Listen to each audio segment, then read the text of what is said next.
Hoje eu vou te ensinar a dar conselhos em inglês. Fala meu povo, eu sou Vinícius Narciso e hoje nós vamos ativar o modo conselho. Eu tenho certeza que você já precisou dar um conselho amigo para alguém, dar um pitaco em alguma coisa e por que não fazer isso em inglês?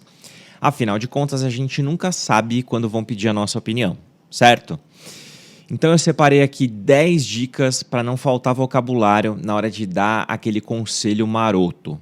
Então bora lá. I think you should. Eu acho que você deveria, né? E aí você fala o seu conselho. I think you should. I think you should find a new apartment. Eu acho que você deveria procurar encontrar um novo apartamento. I think you should find a new apartment.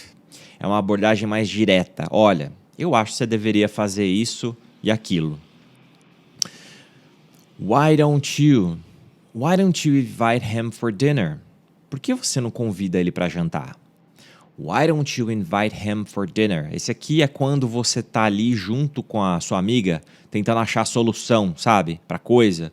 E se você fizer isso? Por que você não faz aquilo ali? Why don't you? Você tá dando uma sugestão.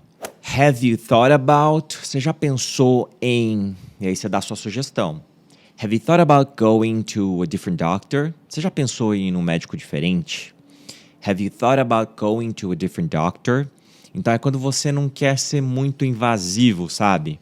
Have you thought about... Você já pensou em fazer tal coisa? Que tal fazer aquela... Aí você dá a sua brilhante sugestão.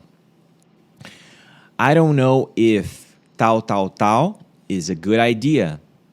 I don't know if buying a house now is a good idea. Eu não sei se comprar uma casa agora é uma boa ideia. I don't know if buying a house now is a good idea. Nesse caso é quando você tem intimidade com a pessoa para falar a real, sabe? Você não tá sendo curto e grosso, mas você tem um certo grau de intimidade para falar, eu não sei se comprar uma casa agora é uma boa ideia. I don't know if buying a house now is a good idea. Então, para bom entendedor, é tipo assim, não sei se isso é uma boa ideia, acho que você tá fazendo merda. Maybe you should try. Maybe you should try running first thing in the morning. Talvez você devesse tentar correr logo cedo. Maybe you should try running first thing in the morning. Quando a pessoa tá insistindo e fazendo uma coisa e claramente não tá funcionando, aí você fala, maybe you should try. Aí você sugere uma coisa diferente. Maybe you should try tal coisa. I wouldn't worry. I wouldn't worry if I were you. Eu não me preocuparia se fosse você. I wouldn't worry if I were you. Esse aqui é o conselho para aquela sua amiga que é muito encanada. Eu tenho certeza que você conhece alguém assim. Acontece uma coisinha do nada, sabe assim, uma coisa que não tem nada a ver e ela acha que é o fim do mundo. Aí você tá olhando de fora, você tá vendo que não é nada disso. Ela que tá pensando demais. Você fala, I wouldn't worry if I were you. Ou I wouldn't worry about that. Eu não me preocuparia com isso. I wouldn't worry about that. If I were you, I would. Se eu fosse você, eu faria. Aí você dá a sua sugestão. Esse é legal por causa da empatia, né? Você se coloca no lugar da pessoa. If I were you, I would move to New York. Se eu fosse você, eu me mudaria para Nova York. If I were you, I would move to New York. Sem pensar duas vezes. I would move to New York. Have you tried? Você já tentou? E aqui também é uma forma de explorar opções, né? Você já tentou fazer isso? Você já tentou fazer aquilo? Have you tried talking to your boss? Você já tentou conversar com seu chefe? Para ver se resolve? Have you tried talking to your boss? Já tentou falar com ele? Então, have you tried? E aí vem a sugestão. My advice is... Meu conselho é... Esse aqui é direto e reto. É tipo, olha, cara, o meu conselho é tal.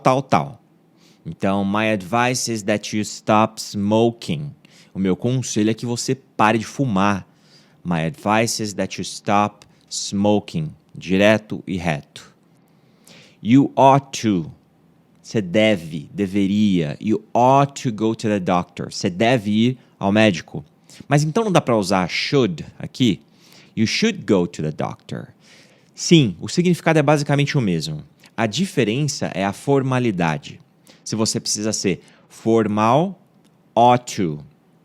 Não precisa ser formal, should. E o exemplo que eu trouxe é: You ought to think about what your goals for the future. Você deve pensar sobre quais são os seus objetivos para o futuro. Ó, que profundo. You ought to think about what your goals for the future. Então é isso. Agora você está pronto para dar dicas, conselhos e pitacos em inglês. Bom, eu espero que esse conteúdo tenha te ajudado e não esqueça de colocar em prática, tá bom? Um abraço.